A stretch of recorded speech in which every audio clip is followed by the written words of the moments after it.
नमस्कार. आज आपण या व्हिडिओमध्ये घन हा घटक पाहणार आहोत. बघा, आपल्याला हा काय दिलेला आहे, घनाची आकृती दिलेली आहे. तर आपण त्याच्या प्रथम काय करू, बाजू बघू. किती आहेत बाजू बघा, 1 2 3 4 5 6 7 8 9 10 11 12. किती बाजू आहेत, 12 बाजू आहेत. तर त्याची कोपरे बघा, 1 2 3 4 5 6 7 8. किती कोपरे आहेत, 8 कोपरे आहेत. आता त्याची पृष्ठभाग बघा. आता पृष्ठभाग आपल्याला इथून फक्त 3च दिसतात. 1 2 3. आकृतीमध्ये आपल्याला किती दिसतात, 3. आणि ही जी खालची आहे ती काय, 4. ह्या बाजूच्या पाठीमागची 5. ही 5 आणि इकडे आहे ती 6. ते आपल्याला आकृतीद्वारे पृष्ठभाग या कन्फ्यूज मध्ये असतात. त्यामुळे आपण काय करू, या डस्टरच्या माध्यमातून बघू. या डस्टरला आपण काय करू, घन समजू. बघा, हा डस्टरचे पृष्ठभाग म्हणजे डस्टर हा काय घन आकृती आहे. बघा, हा 1 2 3 4 5 आणि हे काय आहे 6. किती आहेत याचे पृष्ठभाग, 6 पृष्ठभाग आहेत. किती पृष्ठभाग आहेत, 6 पृष्ठभाग आहेत. याचे बाजू बघा, 1 2 3 4 5 6 7 8 9 10 आणि 11 आणि 12. किती आहेत, 12. किती आहेत, एकूण 12 बाजू आहेत. तर याचे बाजू 12 आहेत, कडे 8 आहेत आणि पृष्ठभाग किती आहेत, 6 आहेत. तर आपल्याला परीक्षेमध्ये प्रश्न कसा विचारला जातो बघा, आपल्याला समजा आपल्याला काय दिलेत, ह्या घनाकृतीमध्ये काय 1 2 3 4 5 6 हे अंक काय केलेले आहेत, त्याच्या पृष्ठभागावरती लिहिलेले आहेत.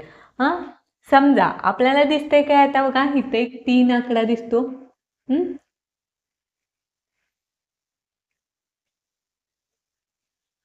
इथं ह्या पृष्ठभागावर 3 आहे, इथं 4 आहे आणि इथं काय आहे, 5 आहे.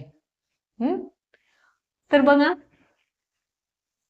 ह्या आकृतीत दोन घन दिलेले आहेत आपल्याला. 2 घन दिलेले असताना दोन्ही घनावर काय आहेत, सारखे अंक आहेत. 1 2 3 4 5 6. बघा, आता काय दिले इथं, 4 2 आणि किती दिला इथं, 6 अंक दिला आहे. काय दिलेलं आहे, 6 अंक दिलेला आहे. तर आपल्याला काय सांगितले, तर 6च्या 1 2 3 4 5 6 हे काय आहेत, अंक पृष्ठभागावर दिलेले आहेत. तर 6च्या विरुद्ध पृष्ठभागावर कोणती संख्या येईल, कोणता अंक येईल, विरुद्ध पृष्ठभागावर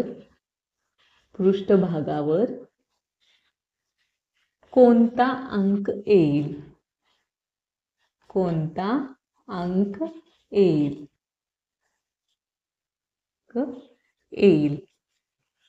असा आपल्याला काय केलेला आहे, प्रश्न विचारला आहे. या 6च्या विरुद्ध कोणता अंक येईल. तर समजा आपण काय करू, ह्या घनाला आपण ए हे नाव देऊ आणि ह्या घनाला काय करू, बी हे नाव देऊ. A B. प्रथम ह्या घनाचे आपण काय करू, निरीक्षण करू. या घनामध्ये काय केले, 4 3 5 4 2 6 असे अंक दिलेले. तर दोन्ही घनांमध्ये कॉमन कोणता अंक आहे, 4 आहे. कॉमन कोणता आहे, 4 आहे. तो आपण पहिला प्रथम काय करू, मांडून घेऊ. ए मध्ये पण 4 आहे, बी मध्ये पण 4 आहे.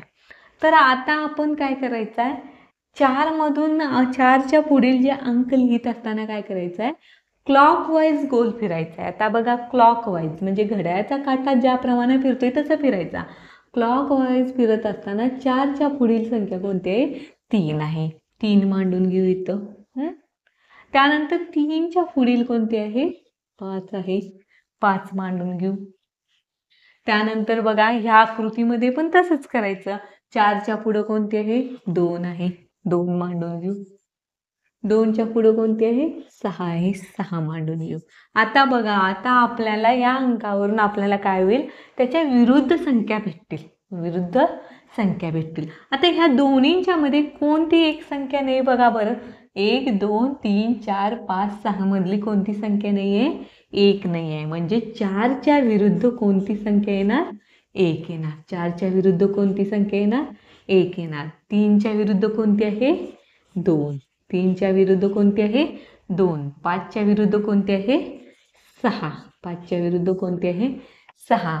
मग 6च्या विरुद्ध कोणती 6च्या विरुद्ध पृष्ठभागावर आपल्याला कोणता अंक भेटला? 5. कोणता अंक भेटला? 5. म्हणून याचा आन्सर काय आहे? 5. म्हणून याचा आन्सर काय आहे? 5. समजलं? थँक्यू.